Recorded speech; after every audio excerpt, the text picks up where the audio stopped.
लखनऊ को नमन करता हूं, बड़े बुजुर्गों को प्रणाम और बच्चों को ढेर सारा प्यार। कबीरा खड़ा बाजार में, मांगे सबकी खैर, ना काहू से दोस्ती, ना काहू से बैर। इसी के साथ शुरू कर रहे हैं आज का अति महत्वपूर्ण टॉपिक और 2022 का वो वीडियो जिसके लिए कम से कम 1000 मैसेज और 1000 कमेंट आए हैं हमारे YouTube चैनल पर। उसके लिए आपको सत सत प्रणाम और नमन, हमारा हौसला वर्धन करने के लिए। तमाम मैसेज आए हैं, सिर्फ लड़कियां, बच्चे, बूढ़े सब पूछ रहे हैं क्या कौन जीता है उत्तर प्रदेश में, क्या योगी जी वापस आ रहे हैं।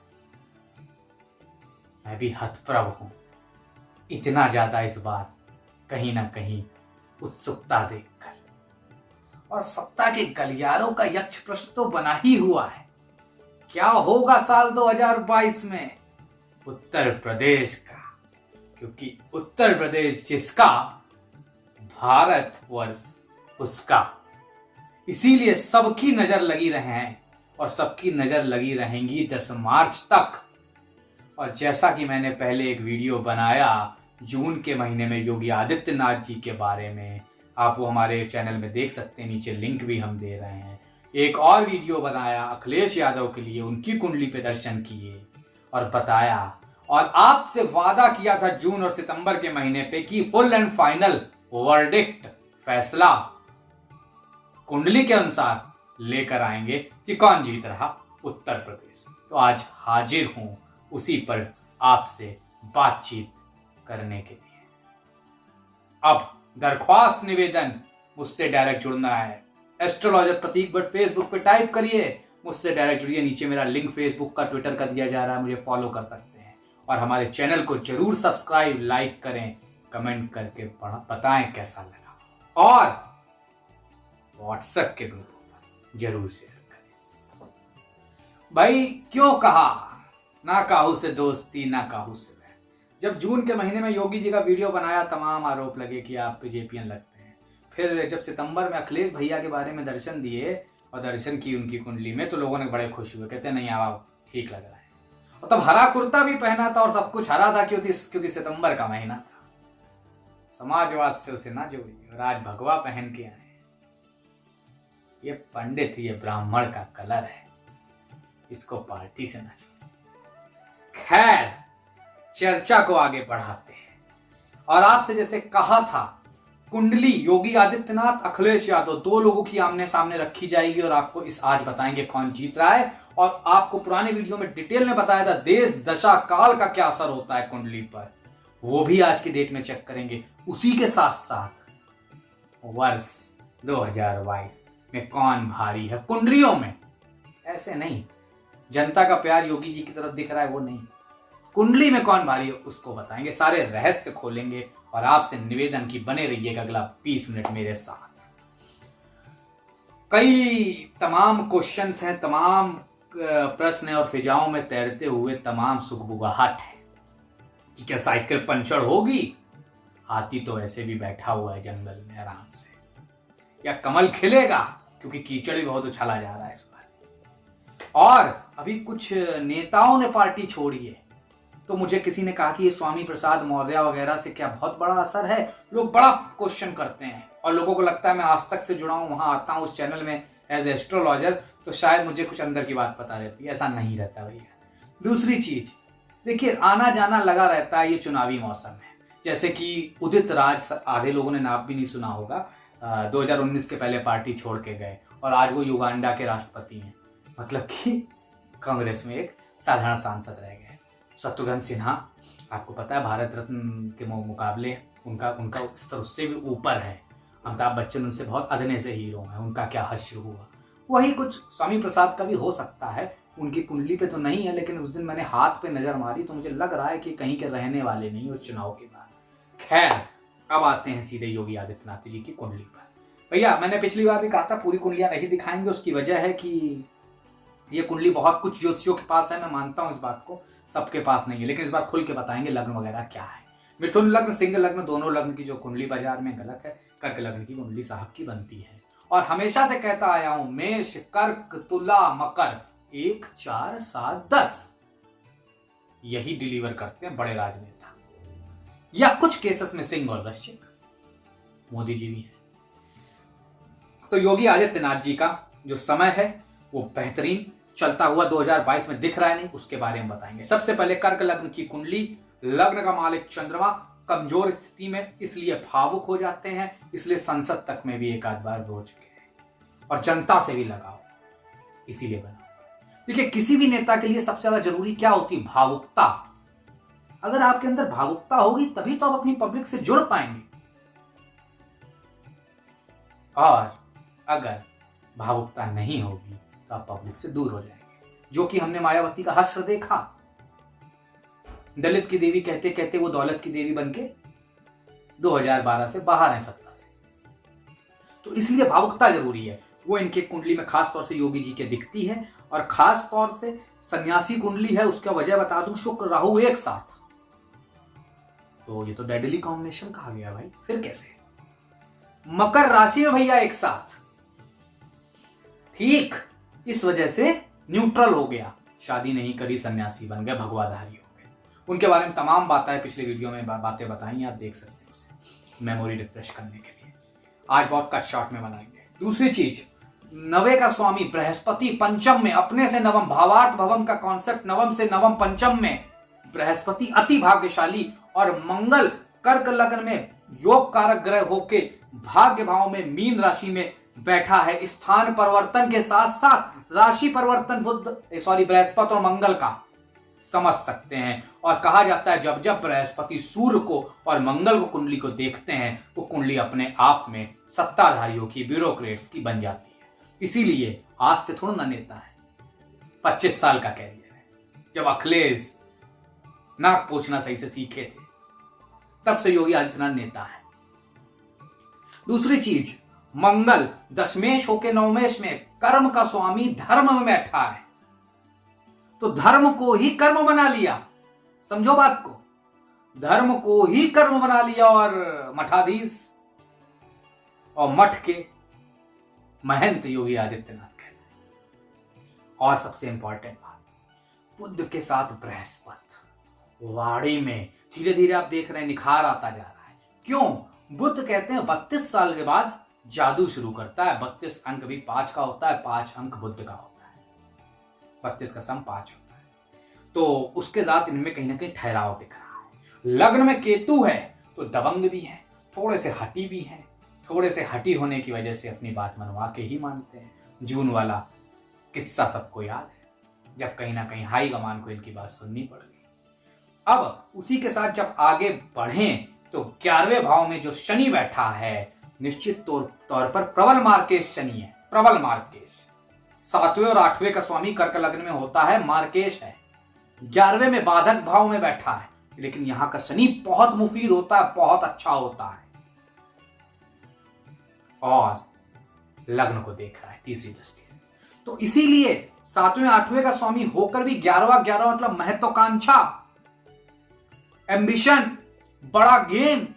तो इसीलिए जिसकी चर्चा भी नहीं थी और जिसके लिए इंदिरा गांधी इंटरनेशनल एयरपोर्ट पे हवाई जहाज इंतजार कर रहा था, नाम था मनोज सिन्हा, वो इंतजार ही करते रह गए, और चार्टर्ड प्लेन से योगी आदित्यनाथ आए टिकट कटवा के यूपी भवन बैठने चले। ये देते हैं शनिदेव। और कहता भी हूं मैं, शनि मतलब स्लो एंड स्टडी, धीरे देते हैं लेकिन स्थिर चीजें देते हैं। तो देखिए, स्थिरता समझिए। और आप, मैं कुंडली तो आप मैं बता रहा हूं, लेकिन आप उनका कैरियर देख सकते हैं। सांसद आज के हैं 20 साल के,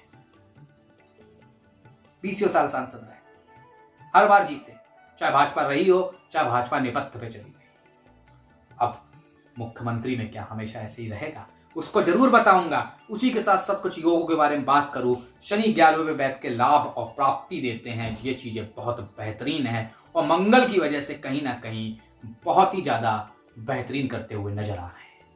अब बात उनकी दशाओं पे भैया। दशा सबसे इंपॉर्टेंट चीज होती है आजकल, तो क्योंकि कुंडली के ब्लेसिंग्स एक तरफ हैं, अगर दशा की भी ब्लेसिंग्स मिल गई तो जलवा फरोश हो जाता है। योगी आदित्यनाथ जी की कुंडली पे अगर बात करूं तो भैया शनि की दशा अक्टूबर 2019 से चल रही है, तभी इनका पार्टी में अंदर विरोधाभास हो रहा है, स्ट्रगल हो रहा है। शनि के अंदर शनि चल रहे हैं 2022 अक्टूबर तक, मार्केश प्रबल मार्केश, लेकिन लाभ भी देते हुए। लाभ कैसे देते हैं, किसको देते हैं, जो मेहनत करता है। और मेहनत 75 जिलों के 75 बार दौरे कर चुके हैं। कौन मुख्यमंत्री करता है भारतवर्ष के अंदर, समझ रहे होंगे आप इशारा। अब शनि में शनि, वो एक बात। दूसरी बात, शनि में चंद्रमा खत्म हुआ अक्टूबर में, मंगल आया 2021 15 अक्टूबर को, और अब राहु चल रहा है। राहु कहां, 7वें भाव में बैठा है। और जब ये इलेक्शन हो रहा है तब शनि में राहु, राहु नीतियों का कारक, राहु 7वें भाव में, चौथे से चौथा मतलब जनता का जनता, दशम से दशम, दशम मतलब नेम फेम कैरियर, और 10वें से 7वां, दशम से दशम। राहु बहुत मजबूत हो गया। निश्चित तौर पर ये दशा तो इनकी मजबूत दिखती है। जो थोड़ी मोड़ी प्रॉब्लम थी उस सितंबर के महीने तक थी, अब धीरे धीरे गहराइयों से ये आगे बढ़ते जा रहे हैं और चीजों में पकड़ इनकी बनती जा रही है। अब आ जाते हैं दशमांश कुंडली पे और गहन चर्चा करते हैं, अंदर उतर कर चर्चा करते हैं। दशमांश कुंडली मतलब प्रोफेशन की एग्जैक्टली, अभी D6 भी देखेंगे। छठा घर जो होता है प्रतियोगिता का होता है, चुनाव का होता है, वो भी आएंगे। पहले प्रोफेशन, यहां पे वापस सिंह लग्न की कुंडली उदय होती है और वृषभ राशि है, चंद्रमा उच्च का बैठा है मजबूत स्थिति में। शुक्र दशम का स्वामी छठे में, अपने से नवम, प्रतियोगिता में लाभ दिलाता हुआ दिख रहा है। क्यों, क्योंकि वहां शुक्र के साथ राहु बैठे हैं मकर में। तो निश्चित तौर पर कमोबेश स्थिति मजबूत बनती दिख रही है योगी आदित्यनाथ की, और बहुत तेजी से बढ़त प्राप्त करते हुए नजर आ रहे हैं इस चुनाव में। निश्चित तौर पर तमाम बातें हैं कि दबंग योगी हैं। 5 साल में कोई दंगा नहीं हुआ, कोई पलायन नहीं हुआ, व्यापारी नहीं भागे, शान से हर कोई हर जगह रह रहा है, वगैरह वगैरह। और वैसे भी एक फोटो भी अभी बीच में आई कि मोदी जी के साथ हम निकल पड़े हैं प्रण करके, अपना तन मन अर्पण करके, जिद है एक सुरवाना है, अंबर से ऊंचा जाना है, एक नया भारत बनाना है। तो खास तौर से इस फोटो के आने के बाद भी सुगबुगाहट बढ़ गई और विपक्ष कहीं ना कहीं परेशान होता दिखा। और कहते भी हैं हिंदी पट्टी पे और पूर्वांचल में योगी का पैर अंगद के पैर की तरह जमा हुआ है। और आज घोषणा भी हो गई, जब मैं वीडियो ये बना रहा हूं, महंत जी योगी आदित्यनाथ गोरखपुर से, गोरखनाथ मठ की धरती से चुनाव लड़ेंगे।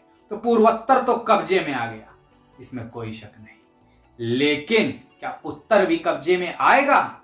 पूर्वोत्तर तो कब्जे में आ गया, लेकिन क्या उत्तर भी कब्जों में आएगा? ये एक बड़ा यक्ष प्रश्न है और लोग मुझसे बार बार पूछ रहे हैं कि भैया क्या होगा। तो खास तौर से गंगा की लहरें विचलित थीं, गुलशन की बिगड़ी सूरत थी, घनश्याम राम की धरती पर संतों की बड़ी जरूरत थी। तो संत आ गए, कब तक बने रहेंगे वो बताएं, उसके पहले अखिलेश यादव जी का कुंडली दर्शन करते हैं। चलिए भाई, अब अखिलेश जी की कुंडली खोलते हैं।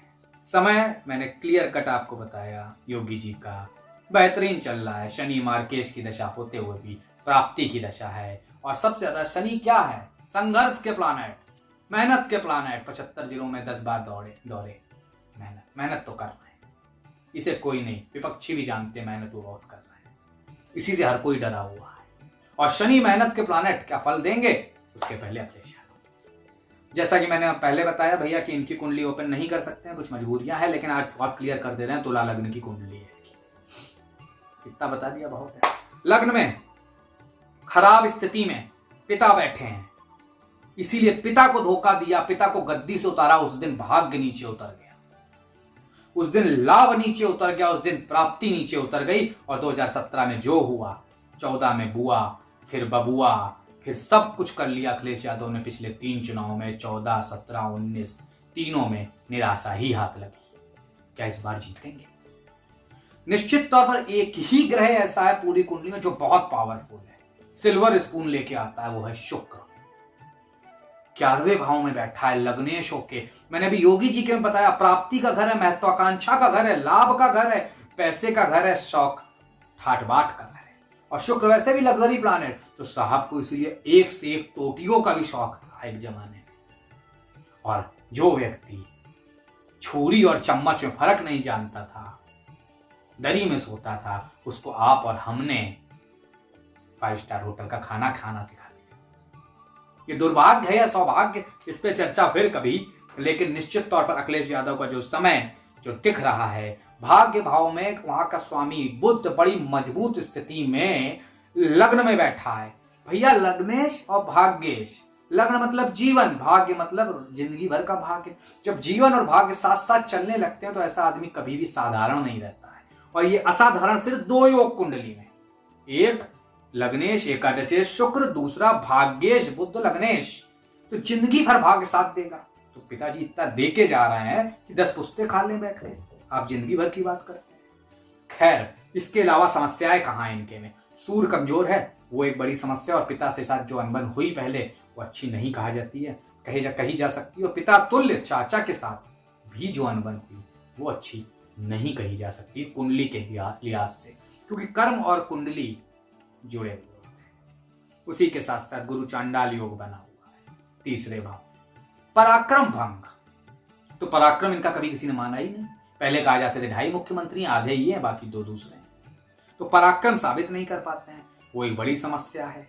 और तुला लग्न में जो सबसे मजबूत ग्रह होता है, वो चाहे तो सत्ता पे पहुंचा दे, वो चाहे राजा बना दे, चाहे रंक बना दे, वो होता है शनि। वो बैठे अष्टम भाव में, प्रबल योग कारक चतुर्थेश पंचमेश के स्वामी शनिदेव महाराज अष्टम में बैठना बहुत बड़ी कमी। ये एक लाइफ भर एक मलाल देके जाती है। पता नहीं किस तरह का होगा, ये तो भविष्य बताएगा उनका। मैं उस पर आज कमेंट नहीं करूंगा। चाहे वो हो सकता है राजनेता तो बन गए, लेकिन शायद सत्ता का सुख ना मिले आसानी से, कुछ हो सकता है इसी तरह का। दूसरी चीज, 10वां भाव कैरियर का, नेम फेम का, प्रोफेशन का, उसके मालिक चंद्रमा अपने से 10वीं 7वें में बैठे, इसीलिए जनता का प्यार तो है, ये मैं भी मानता हूं। व्यक्ति अच्छे हैं, मैं भी आपसे कह चुका हूं, बहुत ही सहृदय व्यक्ति हैं, बहुत बढ़िया व्यक्ति थे। मेरी एक बार इनसे मुलाकात भी हुई थी, जो पिछले इनके एपिसोड पे मैंने बताया था, आप उसे डिटेल में जानने के लिए आप देख सकते हैं। लेकिन शायद कुछ ऐसे व्यक्तियों से घिरे हैं जो कि इन्हें रोज नीचे डुबाने में कोई कसर नहीं छोड़। उसके अलावा जिद्दी भी हैं, उस वजह से और डूब रहे हैं। खैर, प्रोफेशन में आते हैं, कैरियर में आते हैं। D10 चार्ट में अगर 10वें भाव में देखें तो भैया राहु बैठे हैं सूर्य की राशि में, बहुत कमजोर होकर, लेकिन 10वें द्वितीय बैठा है। जब भी 2, 6, 10 का कनेक्शन हो जाता है तो रेगुलर आय शुरू हो जाती है। तो इनका प्रभुत्व तो बना रहेगा। और राहु नीतियों के कारक सिंह राशि, अग्नि तत्व की राशि में बैठे हैं, और यहां पे इनके सूर्य भी मजबूत हो गए हैं। निश्चित तौर पर इनका प्रभुत्व बना रहेगा, इनका जलजला बना रहेगा, इनका इस्तकबाल बना रहेगा। और खास तौर से समय इनका, जीते ना जीते एक अलग चीज है, लेकिन समय बेहतर ही रहेगा। अब बात करंट दशाओं की। कुंडली के प्रॉमिस एक तरफ होते हैं, लेकिन उसको अगर कोई रोक सकता है या उसमें थोड़ी कमी बेशी कर सकता है, दशाएं होती हैं। तो 2 प्रॉमिस ढूंढने चाहिए। जितने यंग जोशी हैं, तमाम जो गली कूचे आजकल खुल गए हैं, तो उनसे मैं हमेशा कहता हूं, बेटा 2 चीजें देखा करो। एक तो ज्योतिष में कुंडली के प्रॉमिस, वादे, कितनी भारी कुंडली है, कितनी मजबूत कुंडली है। उसके बाद क्या वो दशाएं का भी कॉम्बिनेशन बन जा रहा है? अगर बन जा रहा है तो जीवन में बहुत आगे जाओगे। और आज तक से जुड़ा होने की वजह से, खास तौर से मैं इसलिए कम ही भविष्यवाणियां करता था, लेकिन आप लोगों की कृपा से 2014, 17, 19 और भोपाल वाली, मतलब मध्य प्रदेश वाली, और राजस्थान वाली और कर्नाटक वाली भविष्यवाणियां मां लखना की कृपा से ठीक सही साबित हुई। तो आज योगी आदित्यनाथ और अखिलेश भैया, तो बृहस्पति 2013 से आए, गुरु चांडाल योग में बृहस्पति कमजोर स्थिति में बैठे हैं। निश्चित तौर पर तुला लग्न की कुंडली में सबसे कमजोर ग्रह अगर कोई माना जाता है, बृहस्पति माना जाता है, और इसकी दशा अगर आ जाए तो क्या कहने भैया। बस भगवान की कृपा है कि तीसरे भाव पराक्रम के भाव में अपने ही घर में बृहस्पति बैठे हैं, लेकिन गुरु चांडाल में भी बैठे हैं, इसे आप ना भूलिए। 2013 से दशा चल रही भैया, 16 साल की दशा होती है, 2029 तक चलेगी। और अभी सबसे बेहतरीन समय में इंटर कर चुके हैं फरवरी 2021 से। क्यों? बृहस्पति में शुक्र है, और शुक्र है कि शुक्र है जो इन्हें बचाए रखेगा। तो 2021 फरवरी से ही आप देख रहे हैं कि कुछ ऐसे घटनाक्रम हुए, कोरोना की लहर आई, सिटिंग सरकार बैकफुट पे गई, जून में तमाम सुगबुगाहट चली योगी जी के नाम पर, तो और ये इनका कद मजबूत होता चला। बृहस्पति में, शुक्र में ही ये चुनाव लड़ रहे हैं और उसी में रिजल्ट आएंगे। अब उसके भी अंदर और सूक्ष्मता में जाते हैं और विचार करते हैं तो खास तौर से 28 जनवरी आने वाली राहु लग रहा है जो कि चांडाल योग में है और खराब स्थिति में है। 28 जनवरी से 23 जून तक ये रहेगा, मतलब मेन जो वोट पड़ेंगे और रिजल्ट आएगा वो बृहस्पति में शुक्र में राहु निश्चित तौर पर बहुत कमजोर समय हो जाएगा। और इनकी वाणी से, क्योंकि राहु हमेशा सबसे पहला आक्रमण वाणी पे करता है, वाणी से इन्हें बहुत कंट्रोल करना होगा। वाणी अगर गड़बड़ हुई तो निश्चित तौर पर स्थितियां अपने लिए खराब कर बैठेंगी और खराब स्थिति इस समय बहुत नाजुक साबित होगी आने वाले समय में। तो निश्चित तौर पर कुछ भी बयान देते समय उसी के साथ साथ अपने सिपह सलारों को भी कहें कि किसी ना किसी लफड़ों में ना फंसें, क्योंकि किसी ना किसी लिटिगेशन, किसी परेशानियों में 28 जनवरी के बाद निश्चित तौर पर और 12 मार्च के पहले पहले फंसेंगे। तो हर बयान पे, हर चीजों पे ध्यान देना चाहिए, नहीं तो स्थितियां इनके लिए खराब हो रही है। और अभी किसी ने मुझे मैसेज भेजा है कि भैया ये क्या मतलब कि क्या ये जीतेंगे या नहीं जीतेंगे, तो आप बताइए। तो मैंने कहा भैया भगवाधारी जैसे आए थे 2017 में, इसी तरह का वस्त्र पहन के आज भी वैसे ही तख्त पे ही सोते हैं। लेकिन समाजवादी ढाबा में खाने की हैसियत न रखने वाले अब 5 स्टार में खाते हैं मुलायम सिंह का परिवार। ये एक वो सोचने वाला विषय है, ये अच्छी बात नहीं है। जनता का पैसा ही लिया है आपने। जनता कौन? चौथा घर। अखिलेश यादव के चौथे घर का स्वामी कौन? शनि। कहां पे? मैंने पहले ही कहा, कमजोर। जनता को रिटर्न दीजिए अखिलेश जी, नहीं तो कोई बड़ी बात नहीं, इंतजार करना लंबा पड़ जाए। जनता को रिटर्न दीजिए और जो किया, जो समाजवादी पार्टी की, समाजवाद की जो छवि है उससे बाहर निकालिए, क्योंकि आप एक व्यक्ति वाइज तो अच्छे हैं, लेकिन जो पास्ट जिसने भी देखा, मैं बड़ा हैरान था। कल एक चौहान, जो कि मैं नोएडा में जब था, और नोएडा के बड़े चौहान, बड़े कारोबारी कहते हैं साहब कौन आ रहा है? मैंने कहा आप बताइए। कहते हैं कि हमें तो दोनों की फाइट दिखती है। कहते हैं लेकिन आ ना जाए। कौन? हमने कहा, कहते हैं समाजवादी। मैंने क्यों भाई, क्या दिक्कत है? 300 यूनिट फ्री बिजली मिलेगी। कहते हैं अरे भैया बाहर निकलने में समस्या थी, बहू बेटियां डर के रहती थी, तमाम इस तरह की बातें वो करने लगे। मुझे सोचने पे मजबूर होना पड़ गया। एक ठाकुर आदमी, दबंग आदमी, पैसे वाला आदमी इस तरह से बात नोएडा में कर रहा है। फिर जाते जाते कहते हैं और नोएडा की हालत तो 12 से 17 किसी से नहीं छूटी थी, आज नोएडा देखिए। खैर, अखिलेश का काम बोलता है और काम इतना ज्यादा कर गए कि टोटी भी लिए चले गए। खैर, तो एक खबर थी कि भैया राम मंदिर जाएंगे 8-9 जनवरी को, लेकिन गए नहीं, पता नहीं क्यों। और ये सब इन्हें करना चाहिए, क्योंकि ये सब पार्टियों से, ये सब चीज़ों से पार्टी मजबूत होती है। और जिस तरह से इनके कांड हुए, जो कि मैं आपसे कह ही रहा हूँ, राहु जब भी आता है उसके पहले मंगल भी थे। मंगल इनके 12वें भाव में है। 12वें भाव की वजह से इत्र के मित्र के साथ लोगों के चरित्र पर जो इन्होंने उंगलियां उठाई वो भी बैकफायर कर गई। निश्चित तौर पर इन चीजों से दूर रहना चाहिए, और खास तौर से विश्वासघात का डर बन रहा है 28 जनवरी से। अखिलेश खास तौर से इस पर थोड़ा ध्यान रखें, जो अपने ही लोग उन्हें दे सकते हैं। निश्चित तौर पर ऐसा ना हो जब चिड़िया चुग गई खेत तब आप समझ में आए और फिर धीरे धीरे आपको चीजें आगे बढ़े। और वैसे भी कौरवों से युद्ध होते समय जंघा पर प्रहार भी करना पड़ता है, और सुदर्शन चक्र के पीछे सूर्य भी छुपाना पड़ता है, और कहना पड़ता है अश्वत्थामा हतो नरोवा कुंजरोवा। तो निश्चित तौर पर साम दाम दंड भेद की राजनीति चल रही है, और अखिलेश यादव इसमें कमजोर अपने समय के अनुसार दिख रहे हैं 28 जनवरी से। अब आप पूछ रहे होंगे इतना बात आपने बता दी, final verdict, full and final. कल मुझे मैसेज आए कि सर आप जो कह देंगे हम मान लेंगे। मैंने ना, सिर्फ प्रभु कह सकते हैं, मैं कौन होता हूं? मैं तो गणित के छात्र था, और गणित लगाकर ही ये कुछ कुंडली बनाकर ही, दोनों की तमाम कुंडलियां बनाकर G10 वगैरह उसको कैलकुलेट करके बता रहा हूं कि क्या होगा इनका हाल। तो अब फाइनल वर्डिक्ट दें उससे पहले भैया एक बार वापस, जैसा कि मैंने आपको पिछली बार एक सूत्र बताया था, देश दशा काल का असर पड़ता है, और इत्तेफाक ऐसा है कोरोना रिटर्न हो गया। उस बारी मैंने आपसे कहा था जनवरी फरवरी मुझे कोरोना लगता आएगा, और वो आ गया। और कहीं ना कहीं ये स्थितियां अगर सामान्य नहीं रहती हैं तो सिटिंग सरकार के लिए परेशानी बढ़ाएंगी। योगी आदित्यनाथ का संघर्ष का समय चल रहा है, जो कि मैं कह ही रहा हूं शनि, और संघर्ष वो देखिए वापस कर रहे हैं। पूरे समय कोरोना शांत रहा, जहां चुनाव आया कोरोना बढ़ गया। तो ये एक स्थिति खराब है। उसी के साथ साथ क्योंकि आज फाइनल वर्डिक्ट देना है अखिलेश भैया और योगी आदित्यनाथ जी पर, तो अब वर्ष फल जरूर देखना चाहिए योगी आदित्यनाथ और अखिलेश भैया का। उसमें एक चीज होती है मुंथा, जो ज्योतिष की गहराइयां समझते हैं, हालांकि 90% ज्योतिषी नहीं समझते हैं।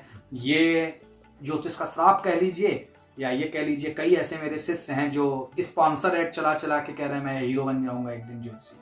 मैं कहता हूं नहीं, आपको 1000 कुंडलियां देखनी होंगी तब आप आइए इस मैदान में। 251 फीस शुरू करिए, क्यों? क्योंकि उसमें ज्यादा लोग दिखाएंगे। तब तक 20,000 कुंडलियां आप देख लीजिए, फिर 501 करिए। और कभी भी ये 10,000 5100 जो ये फीस होती है, 11,000 बड़े बड़े ज्योतिषी कहा करते हैं, जो टीवी पे आ जाते हैं, कहते हैं पंडित जी आप भी टीवी पे आ गए, आप भी 5100 लेंगे। मैंने कहा कभी नहीं, क्योंकि ज्योतिष कहता है आप हमेशा इतनी फीस रखिए कि रीचेबिलिटी बनी रहे। और तमाम मैं अपने नए यंगस्टर्स स्टूडेंट्स को कहता हूं, इन स्पॉन्सर एड चलाने से कुछ नहीं होगा बालक, ज्यादा से ज्यादा कुंडलियां देखो, मंझो। जड़मुती सुजान ऐसे ही होती है। खैर, वर्ष कुंडली पे देखते हैं, मुंथा एक साइन होता है, मुंथा इनके 7वें भाव में है, और मुंथा जब भी 7वें भाव में होता है कहा जाता है this is not a good position for the wife. तो वाइफ को कोरोना हुआ, परेशान भी हुई, थोड़े से स्ट्रगल बढ़ जाते हैं। उसी के साथ साथ हेल्थ प्रॉब्लम के साथ साथ वर्क प्लेस पर भी चैलेंजेस बढ़ जाते हैं। तो वर्ष कुंडली अगर देखते हैं तो निश्चित तौर पर अखिलेश यादव कमजोर पड़ते हुए नजर आ रहे हैं। वर्ष कुंडली को अगर गहराई से अध्ययन करें तो खास तौर से ग्रहण बन रहा है लग्न में, चंद्र और राहु एक साथ बैठे हैं अखिलेश भैया के 7वें भाव में। एक अच्छाई है कि इनका दशमेश नवमेश में बैठा है। निश्चित तौर पर कर्म का स्वामी धर्म में जब बैठता है तो निश्चित तौर पर भाग्य साथ देगा और बहुत अच्छा प्रदर्शन करते हुए अखिलेश भैया नजर आ रहे हैं। सीटें बता देंगे हमेशा की तरह, जैसे हमेशा बताता है, सीटें बता देंगे। बस थोड़ी देर हमारे साथ बने रहिए कि कौन कितनी सीटें जीत रहा है। अब आ जाते हैं योगी जी की कुंडली पर, उनका वर्ष की कुंडली निकालते हैं। इत्तेफाक देखिए, दोनों की वृष लग्न की वर्ष कुंडली बनती है। बस यहां ग्रहण नहीं बन रहा है, समझे बात को आप। और लग्न में राहु उच्च का अकेले हो गया, मजबूत हो गया। अब 9वां भाव भाग्य भाव, यहां बुध शुक्र शनि अपनी ही राशि में, वो तो अखिलेश भैया के में भी था, लेकिन शुक्र लग्नेश भाग्येश बैठ गया, बुध भी पंचमेश भी भाग्येश बैठ गया। और भाग्येश तो भाग्येश बैठा ही है, और उससे बड़ा कमाल जो हो रहा है वो एकादश भाव का महत्वाकांक्षा का स्वामी बृहस्पति 10वें भाव में बैठा है। 10 मतलब महत्वाकांक्षा पूर्ण होने जा रही है क्या? मुंथा पर नजर डालते हैं।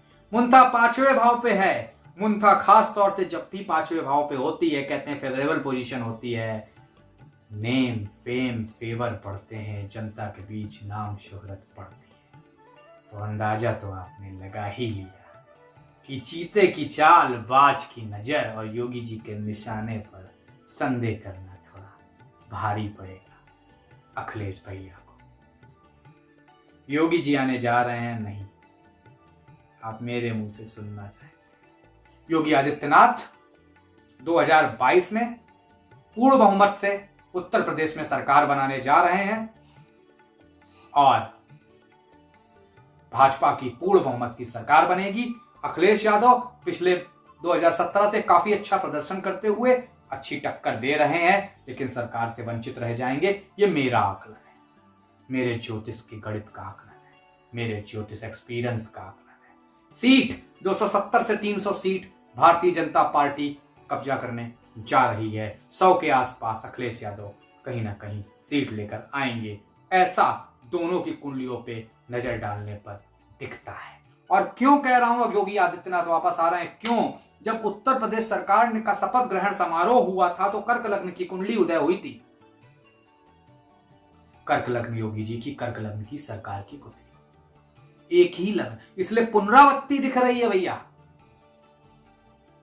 लेकिन जो उत्तर प्रदेश का चक्र है वो मिथुन लग्न का चक्र है। जो उत्तर प्रदेश की जब नींव रखी गई थी वो कुंडली मिथुन लग्न की बनती है, और निश्चित तौर पर तुला और मिथुन की अच्छी दोस्ती है। तो प्रेजेंस अगर अब किसी का वजूद किसी का बचेगा इस चुनाव के बाद तो वो सिर्फ समाजवादी पार्टी होगी। बसपा और कांग्रेस का सूपड़ा साफ होता हुआ 2022 में दिखता है।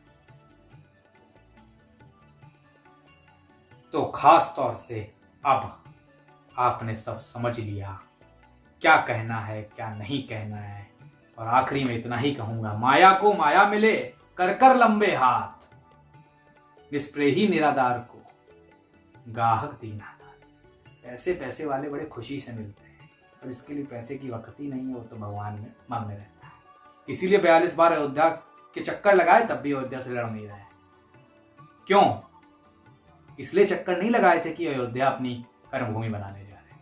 तो निश्चित तौर पर 2022 का चुनाव एक तरफा नजर आ रहा है, और योगी आदित्यनाथ की बहुमत वाली सरकार बनती हुई मेरे आकलन से नजर आ रही है। इनका विजयी घोड़ा रोकना मुश्किल पड़ता दिख रहा है।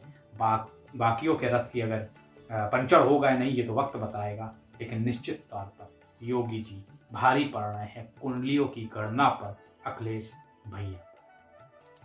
तो शेयर, सब्सक्राइब, लाइक, कमेंट जरूर करके बताइएगा कैसा लगा। और मुझसे डायरेक्ट जुड़ना है, मेरा फेसबुक का लिंक नीचे दिया जा रहा है, ट्विटर का मुझसे डायरेक्ट जुड़ सकते हैं। आज के फिलहाल प्रतीक भट्ट का बहुत बहुत धन्यवाद।